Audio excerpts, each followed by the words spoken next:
Ok l'équipe, c'est R2Z, nouvelle vidéo Paris Sportif les amis pour la Ligue des Nations, demi-finale entre la Belgique et l'Espagne, entre l'Italie et l'Espagne. Et demain il y aura Belgique-France les amis dès qu'on aura atteint les 300 likes sur la vidéo. Donc likez vraiment, je compte sur vous les amis. Et je vois qu'il y a plein de personnes qui sont pas abonnées à la chaîne, qui regardent les vidéos, qui n'ont pas activé la cloche de notification. Donc ceux qui l'ont pas encore fait, faites-le, c'est très important. Maintenant YouTube c'est devenu quasiment mon réseau social, là où je vais être le plus actif parce que j'étais banni de Snapchat.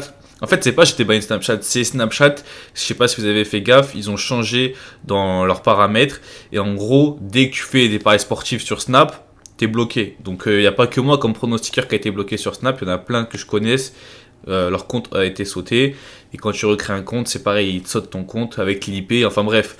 Du coup, Snap, c'est fini pour les pronostics. Du coup, Insta, YouTube et Telegram.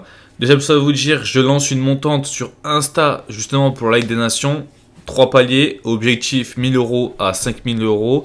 Tout est sur Instagram en story gratuitement. Et pour ceux qui veulent suivre mes pronostics jour après jour, c'est sur Telegram que ça se passe. Le lien, il est en description. Groupe 100% gratuit avec des pronostics tous les jours. Bref, maintenant on est parti. Déjà, je vous annonce que le pronostic que je donne sur YouTube il sera jouable au tabac. Et après, si vous voulez savoir le palier 1 de la montante, il faut m'ajouter sur Instagram. Italie-Espagne, donc vainqueur du dernier Euro, l'Italie. Et l'Espagne n'ont pas fait un Euro de dégueulasse. Ils sont là en demi-finale, si je dis pas de bêtises. Éliminés par l'Angleterre. Si je dis pas de bêtises non plus, je ne me rappelle plus très bien, mais je crois que c'était l'Angleterre. Ah non, c'était l'Italie d'ailleurs. C'était.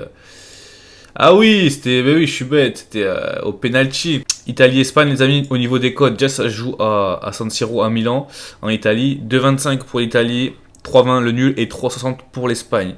Donc je vous dis d'entrée de jeu, il n'y aura pas beaucoup de buts. De toute façon, à chaque fois que l'Italie et l'Espagne se rencontrent, il n'y a quasiment jamais de but. 2-1, 3-0, 1-1, 2-0, 1-1, 1-0, 1-0.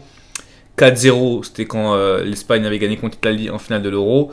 Mais sinon, le moins de 3,5 buts, il passe sur tous les matchs. Donc vous voyez où je veux en venir. Donc déjà, le moins de 3,5 buts.